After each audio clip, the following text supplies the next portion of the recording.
আজ আমার মেয়ের জীবনে সবচেয়ে সুন্দরতম একটা অধ্যায় শুরু হতে যাচ্ছে। আর সারাটা দিন কী করলাম সেটাই থাকছে আজকের পুরো ভিডিওতে, তাই না টেনে সম্পূর্ণ ভিডিওটা দেখুন। আসসালামু আলাইকুম, সবাই কেমন আছেন? সকাল সকাল আমি আর আমার মেয়ে রেডি হয়ে বের হয়ে গেলাম আমার মেয়ের জীবনে শিক্ষা জীবন শুরু করতে। আজ আমার মেয়েকে আমি মাদ্রাসায় ভর্তি করাতে নিয়ে গেলাম। এই যে মাদ্রাসার অফিস রুম, এখানে হেড স্যার ছিল। তো হেড স্যারের সাথে কথাবার্তা বলে মেয়েকে আজকে ভর্তি করিয়ে দিলাম ফাইনালি। তো স্যার আমাকে কিছু বই টই দেখাচ্ছিল, ওদের সব কিছু আমি চেক করে মেয়েকে আজকে ভর্তি করিয়ে দিলাম। আমার মেয়ে তো খুবই খুশি এবং আমিও মা হিসেবে অনেক বেশি খুশি। আমার মেয়ের জীবনের শিক্ষা জীবনটা শুরু হতে যাচ্ছে। সবাই আমার মেয়ের জন্য অনেক বেশি দোয়া করবেন।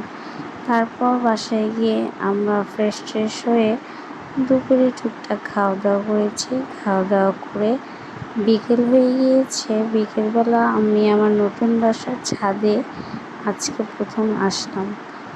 কয়েকদিন যাবৎ বাসা গোছাতে সময় করে উঠতে পারছি না। আর বাসা চেঞ্জ করলে তো অনেক ব্যস্ততা থাকে, অনেক পেরেশানি থাকে, আসলে টাইম আর করতে পারি না। তো বাসায় যেহেতু ননদের শাশুড়ি মেয়ে এসেছে, তাই ভাবলাম যে নতুন বাসার ছাদে একটু ঘুরে আসি। ছাদ আমার ভীষণ ভালো লাগে। অনেকের বাসায় বাড়িতে ছাদে উঠতে দেয় না। আমি যে আগের বাসায় ছিলাম, আপনারা তো অনেকেই আমার আগের বাসার ছাদটা দেখেছেন, অনেক বেশি সুন্দর।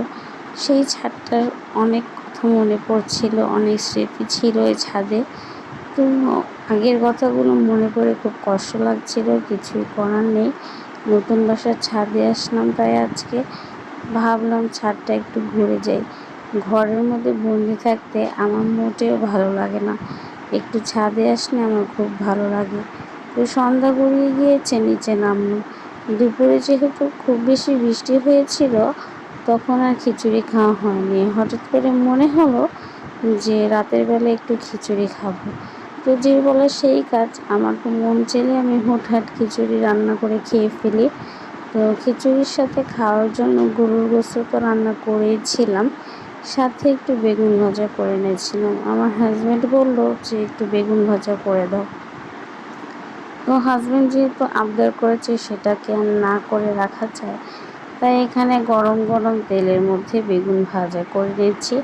খিচুড়ির সাথে অনেকেই আমরা বেগুন ভাজা খাই, অনেকের বেশি পছন্দ ভর্তা, বেগুন ভাজা, গরু গোশত হলে আর কি লাগে। তো এই যে পাশে চড়িয়ে দিয়েছিলাম খিচুড়ি, আর পাশ দিয়ে ভাজছিলাম বেগুন ভাজা। গরম গরম খিচুড়ি, বেগুন ভাজা আর গরুর গোশত খাবো। তো নতুন রান্নাঘরে রান্নাবান্না করতে ভীষণ ভালো লাগে, ভালোই লাগছে। তারপরেও আগের সব স্মৃতিগুলো মনে পড়ে যাচ্ছে, আগের বাসার কথা বারে মনে পড়ে। কী আর করার, নতুন ব্যস্ততা, নতুন সব কিছুকে মানিয়ে নিতে হবে, এটাই মেয়েদের জীবন। তো ভিডিওটা কেমন লাগলো জানাবেন। এখন থেকে রেগুলার চেষ্টা করব আপনাদের সাথে ঘরে যাই করি আমার রেগুলার লাইফটা শেয়ার করার জন্য।